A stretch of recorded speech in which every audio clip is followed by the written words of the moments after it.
Le jiu-jitsu brésilien, n'est-ce pas cet enfant, cet orphelin qui a grandi trop vite et qui est parti à toute vitesse sans aucun contrôle? Bonjour, je suis Jean-Serge Moulumba, le spécialiste de tes relations plus épanouies au quotidien. Et c'est l'impression que j'ai aujourd'hui, maintenant que je plonge aussi dans la dynamique aussi historique de cette discipline. Figure-toi qu'il y a maintenant plus d'1 an et demi, lorsque j'ai publié mes seminars sur la place publique, j'ai reçu une campagne calomnieuse très intense de la part des cadres dans la localité. Ça m'a rendu assez perplexe et je me suis demandé, mais pourquoi autant de violence? Pourquoi autant de malveillance de la part de cadres qui, au demeurant, sont censés montrer tempérance, modération, magnanimité, équanimité, des gens qui sont normalement dans le profil de cadres, c'est-à-dire de personnes ayant un parcours bien assis dans la discipline, ont démontré énormément de froideur, d'hostilité, de malveillance en mon égard. En poussant la réflexion un peu plus loin, je me suis dit, mais attends, Sergio, regarde un peu dans le parcours qui est le tien de Jiu-Jitsu. Regarde un peu ce qui se manifestait envers toi dans les cours. Il se trouve que dans tous les clubs que j'ai fréquentés, il y avait toujours une gêne concernant l'idée de la connaissance. Évidemment, chacun avait besoin d'asseoir son autorité sur la communauté. Et pour ce faire, chacun avait des règles précises qu'il fallait suivre. Ceci étant dit, un environnement dans lequel on ne peut pas poser de questions, on ne peut pas suggérer des idées comme celle de John Danaher, qui était vu comme quelqu'un à éviter absolument, à ne pas mentionner, parce qu'il dérangeait, ne serait-ce que par la notion du fait qu'il soit quelqu'un d'extérieur, quelqu'un de brillant, quelqu'un qui culmine dans l'intelligentsia du jiu-jitsu brésilien. Ça m'avait déjà interpellé que cette hostilité, cette froideur envers la connaissance. L'autre aspect de cette hostilité était qu'il y avait une surenchère pour le compétiteur. Autrement dit, était valorisé dans le cours celui qui était très en avant en termes de compétition, le jeune qui voulait tout défaire, qui voulait en découdre avec tout le monde et qui voulait dominer toute la salle, était aussi celui qui allait être choyé, privilégié, favorisé aux yeux des coachs, et cela de façon unanime. De l'autre côté, toujours dans cette rubrique de l'hostilité, quand tu te proposais comme quelqu'un qui voulait aider le débutant qui arrivait tout novice et qui ne savait rien de rien, eh bien cela était mal vu, parce qu'il fallait les laisser subir les conséquences de leur ignorance dès le tout début pour qu'ils comprennent qu'ils sont dans une discipline qui n'a rien à voir avec tout ce qu'ils pouvaient imaginer. Protocole avec lequel je n'étais absolument pas d'accord. Protocole qui m'a toujours gêné, comme bien entendu la tradition du fouettage sur laquelle je ne reviendrai pas. J'ai déjà suffisamment parlé là-dessus. Et donc ces lieux d'hostilité ont déjà, par leur nature, posé des barrières cognitives par rapport à mon investissement dans le jiu-jitsu. Je me disais, mais pourquoi cette barrière par rapport à la connaissance? Pourquoi cette hostilité? Pourquoi ce besoin de rétention et de contrôle sur les individus? En lisant Robert Drysdale, en l'écoutant assez extensivement, aussi bien en anglais qu'en portugais, en écoutant d'autres Brésiliens, il apparaît quand même de façon claire que dans le jiu-jitsu brésilien, il manque le leadership. Et j'entends par leadership quelque chose qui ressemble à ce qu'a proposé autrefois M. Jigoro Kano. Évidemment, pour comprendre ces dynamiques, il faut replonger dans l'histoire et bien noter que le judo a commencé par Kano, qui a synthétisé les jiu-jitsu d'alors, qui a dressé un curriculum, une philosophie et aussi un système de graduation avant de dispenser tout ça à la surface de la terre. Dans le jiu-jitsu, c'est pas pareil. Le jiu-jitsu est cet enfant désobéissant qui ne voulait plus suivre les règles du judo et qui voulait s'auto-affirmer et qui pour cela a arpenté des chemins de discorde, des chemins d'invasion, des chemins de quiproquo, de problèmes, poser des problèmes pour prouver que le système est meilleur que tous les autres et surtout meilleur que le judo qui était en passe de devenir la discipline la plus régnante, non seulement au Brésil mais dans le monde. Et voilà que un bastion de féroces rebelles s'obstinait à faire du jiu-jitsu brésilien, qui n'est pas autre chose qu'une branche négligée par le judo, faire donc de ce jiu-jitsu brésilien la carte maîtresse martiale sur la surface de la terre. Ils étaient obstinés et pour ça, tous les moyens, sauf la philosophie, la dimension éthique. Si bien que, fast forward, nous nous retrouvons aujourd'hui avec évidemment le produit dont John Danaher parle avec autant de fierté, qu'est le jiu-jitsu brésilien, qui est un produit d'excellence, mais nous nous retrouvons avec un produit qui manque de cadre philosophique, qui manque de cadre éducationnel, ce qui se retrouve dans tous les systèmes, en tout cas que moi j'ai pu fréquenter. Tous les gyms seront présentés dans l'idée de la propagande, à savoir que le jiu-jitsu c'est l'art martial le plus fort, c'est celui qui a dominé tous les autres, et donc pour cela il fallait le privilégier dans la dimension qui était la sienne, à savoir être fort en compétition. C'est seulement par le biais de la bagarre, c'est seulement par le biais de la confrontation que tu peux entrer de façon noble dans le jiu-jitsu brésilien, et c'est réellement la trame de fond, de conduite, de direction de tous les clubs que j'ai fréquentés.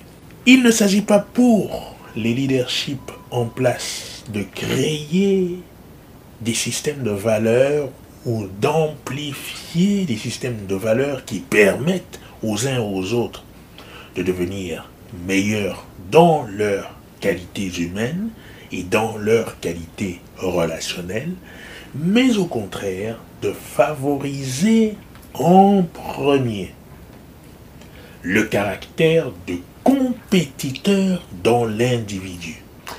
Mais je voudrais m'arrêter quelques secondes sur ce point de compétition. On sait bien que la compétition dont on parle, IBJJF Rules, doit se dérouler dans une durée limitée entre 5 et 10 minutes quand on est de ceinture de couleur ou 10 minutes quand on est ceinture noire, et que cela impose donc aux individus des mécanismes tactiques qui les poussent à tricher, notamment à jouer le chrono. Ce n'est pas possible autrement d'avoir une mentalité très fine, maligne en compétition pour pouvoir s'arroger l'objectif qui est la victoire. Tu dois pouvoir être malin, tu dois pouvoir ruser, tu dois pouvoir utiliser même le vice et pourquoi pas contourner les règles autant que cela est possible pour pouvoir gagner. Parce que l'idée, c'est de gagner en compétition. Autrement dit, on sort donc du cadre des valeurs qui soient celles du respect, de la considération, que l'on le veuille ou pas. Donc, si l'accent est littéralement posé uniquement sur la compétition, évidemment, cela va fourvoyer un bon nombre d'individus qui vont se retrouver à confondre la plateforme de la compétition avec les plateformes du gym et de l'entraînement qui ne sont pas tout à fait pareilles. En compétition, l'idée est de gagner. Dans la salle d'entraînement, l'idée est de s'entraider et de progresser. Ce ne sont pas les mêmes mentalités. Alors je reviens dans le leadership qui va favoriser le compétiteur et mettre de côté celui qui n'aspire pas à la compétition. Je prends mon exemple, et ça me fait plaisir de lire par exemple dans le bouquin de Robert Drysdale, le témoignage d'Armando Reddit, dans lequel je me retrouve pleinement. Il disait, lui, Armando Reddit, que dans le jiu-jitsu, son aspiration, la seule aspiration qu'il avait, c'est d'être un enseignant, de pouvoir acquérir du savoir et de le transmettre aux autres. Il avait une aversion très prononcée pour le combat, que ce soit pour la lutte libre ou simplement l'idée de devenir un combattant. C'est quelque chose qui ne lui parle pas et je m'y retrouve pleinement. Moi, je suis passionné par l'art de combattre, par la connaissance et par la façon dont on peut construire des compétences là-dessus. Je suis passionné par l'idée de transmettre cette excellence au plus grand nombre. Mais alors j'ai une aversion pour l'idée de combattre parce que dans mon éthique personnelle, tout est formulé suivant l'idée de la gentillesse, l'idée de l'entraide, de la coopération. Je fais partie de ces gens qui pensent réellement que l'on peut avoir beaucoup plus de retour, beaucoup plus de profit pour soi-même en favorisant les dynamiques de coopération, les dynamiques d'entraide, les dynamiques de soutien mutuel, de partage, plutôt que de se concurrencer les uns les autres. Évidemment, sur un plan technique, stratégique, tactique, plus il y a de compétition, plus les techniques sont raffinées. Et je suis tout à fait en accord avec cette idée-là. Je pense, pour autant, qu'il y a des gens pour faire des compétitions, il y a des gens pour effectuer des recherches, il y a des gens pour enseigner, et que ce n'est pas pour tout le monde que d'être tout ce qu'il y a. Il y a des gens qui seront de très bons compétiteurs, des mauvais enseignants. Pour ma part, c'est à peu près ce que je rencontre tout le temps. Il y a des gens qui seront des très bons enseignants et zéro en compétition. En ce qui me concerne, le seul modèle que je suis aujourd'hui, qui est John Danaher, représente très bien cette branche-là, à savoir très très bon coach, mais qui n'a jamais fait de compétition. Et je trouve ça tout à fait acceptable, tout à fait viable, et même plus, je ne trouve pas mieux que John Danaher pour l'instant dans le paysage.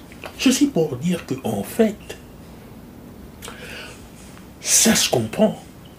Si dans l'histoire, toute la dynamique a été portée par cette philosophie par défaut qui est le besoin de prouver à X, le besoin de prouver à Y. Sachant qu'entre-temps, évidemment, tout a été remis à sa place. On a eu quand même Kazuki Sakuraba qui a démontré qu'une fois qu'on était connaissant des outils au sol, eh bien tout se nivelait. On ne pouvait pas uniquement compter que sur le jiu-jitsu brésilien. Tout devenait à nouveau intéressant. Royce Gracie lui-même a reconnu dans un podcast il n'y a pas si longtemps que ça chez Jake Shield que tous les systèmes étaient valables aujourd'hui parce que pour ce qui le concerne lui, quand ils sont arrivés à UFC premier en 1993 et qu'ils ont affronté les autres disciplines sumo, kickboxing, kung-fu, etc., ce qui se passait, c'est que leurs adversaires, les adversaires de Royce Gracie, n'avaient aucune idée de ce que pouvait être un combat au sol. C'était quelque chose d'effrayant pour eux parce que le sol, ça n'était pas envisageable pour eux. Donc une fois qu'ils étaient emmenés au sol, c'était terminé. Mais ce n'était pas terminé parce qu'ils étaient faibles comme individus ou artistes martiaux, c'était terminé simplement parce qu'ils étaient ignorants de la chose. À partir du moment où tout le monde bénéficie des mêmes connaissances, eh bien, c'est complètement différent. Complètement différent, et on a pu le voir par la suite, dès que la technologie du sol est rentrée dans un nombre plus conséquent d'esprits, eh bien c'en était terminé de la domination du jiu-jitsu brésilien. Dans le cadre, par exemple, du MMA aujourd'hui, on sait très bien que tout a sa place. Il n'y a pas que le jiu-jitsu brésilien. C'est donc à cause de cet esprit de rivalry, de rivalité, de rébellion, que nous sommes aujourd'hui avec un leadership que Drysdale nomme de hooligan, Drysdale nomme de vandale, parce que entre-temps, il n'y a pas eu de proposition éthique. Et si tu regardes bien, quelle est la motivation à faire du jiu-jitsu brésilien aujourd'hui? On va te dire, ça va te rendre plus fort, tu vas avoir plus de confiance en toi, tu vas aussi te tester en compétition et tu vas devenir quelqu'un de très compétent. La réalité est que si tu prends une branche uniquement consacrée à la compétition et que tu t'entraînes sur ce modèle, tu verras des blessures arriver très vite, souvent des blessures graves qui vont au fur et à mesure du temps commencer à impacter tes capacités physiques. Mais si on dit à la base que le jiu-jitsu va te former à te rendre plus fort, n'est-ce pas là un contresens que d'avancer en blessure au fur et à mesure de la pratique? N'est-ce pas un contresens de te voir après diminuer dans tes ressources physiques avec le temps? Et tu verras, si tu observes le paysage des ceintures noires, regarde, même ton coach pose-lui la question, comment ça va physiquement? Et tu verras qu'il va te citer un nombre incalculable de blessures qui le rongent aujourd'hui à cause d'une pratique intense, souvent, et parfois mal organisée par le passé, à cause des informations qui étaient les informations d'alors. C'est très important de prendre ceci en considération. On te parlera aussi de l'idée du respect, de la notion de famille du jiu-jitsu brésilien, mais tu verras que tout ça est imbibé de politique, de favoritisme, d'exclusion, de répréhension, de séquences punitives. de sélection et qu'il n'y a en cela pas grand-chose qui édifie les individus ou les groupes de façon unilatérale, de façon claire vers des objectifs communs. La médaille, le championnat local, le championnat national, le championnat mondial, le championnat à nouveau, c'est un peu la seule proposition de valeur qui est relayée dans le club, à la fédération, qui donne cet aspect unidimensionnel à une discipline qui voudrait pourtant pouvoir offrir tant d'éléments d'appui pour la communauté qui se construisent de façon favorable et de façon paisible, je dirais en écho de ce que disait en son temps Jigoro Kano. Et oui, la discipline est orpheline à ce jour de ce canon d'idées philosophiques qui se répercute malheureusement sur un cortège de comportements très douteux de la part de personnes dont nous aurions tendance à penser qu'elles seraient les mieux placées pour définir les lignes de conduite à suivre, hélas. Mais une fois qu'on a dit ça, est-ce qu'il n'y a pas matière à changer? Évidemment que oui. C'est pour cela que j'aime bien le travail de personnes comme Robert Drysdale et des personnes même dans le milieu du judo comme Shadi. J'aime bien le travail des chercheurs qui ont tendance à remettre de la perspective sur l'idée martiale comme outil de développement individuel et collectif. C'est pour cela que je peux moi aussi donner à mon niveau de la voix sans attendre une autorisation de X, Y, Z, étant donné que les modèles qui m'ont été présentés sont, à mon sens, des modèles inopérants. Mais on ne doit pas attendre. Le courage ne vient pas de la compétition. Ça, j'en ai la certitude aujourd'hui. La confiance en soi ne vient pas de la compétition. Ça aussi, j'en ai la certitude aujourd'hui.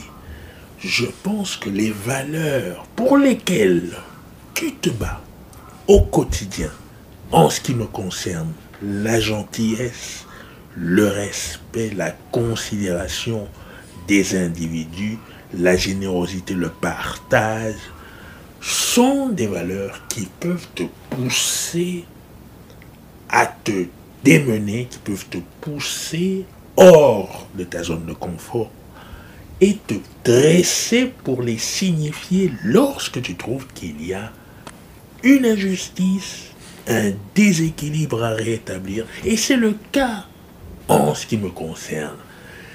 Je te pose cette question.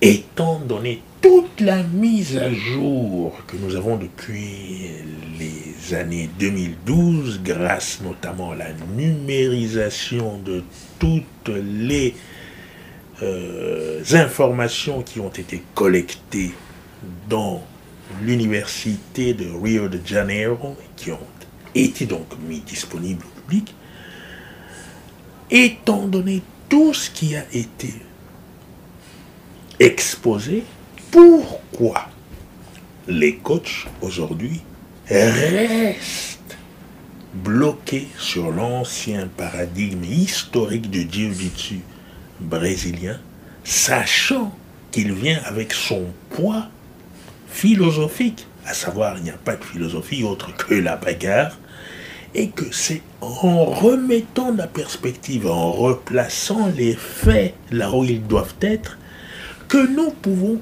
aussi avoir accès à des éléments philosophiques plus stables, plus prospères, qui nous permettent d'encore mieux profiter de la formation en Jiu-Jitsu. Pourquoi ceci n'est pas fait au moment où je te parle? Parce que tout le monde a accès à ces informations aujourd'hui via des bouquins, via Internet, avec des podcasts. C'est quelque chose d'inouï, l'abondance ou la surabondance de l'information. Donc on n'a pas le droit à l'ignorance en tant que coach aujourd'hui. À moins d'être un fanatique, à moins d'être un partisan acharné de la propagande, il n'y a pas de raison que la nuance ne soit pas apportée. Je ne dis pas de jeter toute l'histoire aux orties, non. Je dis il faut apporter de la nuance, voire une grande nuance, à ce qui a été dit jusqu'ici, de sorte à rétablir les faits, mais surtout à proposer des bases encore plus solides au public qui puisse aussi intégrer une dimension philosophique qui se rapproche de l'idée de la vérité et non de l'idée du mensonge. Peut-être est-ce le temps de donner un vrai tuteur, de proposer un vrai tuteur à cette discipline qui ne peut pas aller beaucoup trop loin sans monitoring philosophique, en laissant uniquement les commandes à l'idée du trash talking, en laissant uniquement les commandes à l'idée de gagner beaucoup d'argent, en laissant uniquement les commandes à l'idée d'avoir le plus de pouvoir possible et de contrôle possible sur les gens. Si cette vidéo t'a plu et que tu trouves que les idées sont enrichissantes, tu me feras vraiment un plaisir de liker, de t'abonner, de partager autour de toi, parce qu'on a besoin de plus en plus de personnes dans cette marche en avant vers un jiu-jitsu différent. Je te dis à la prochaine vidéo.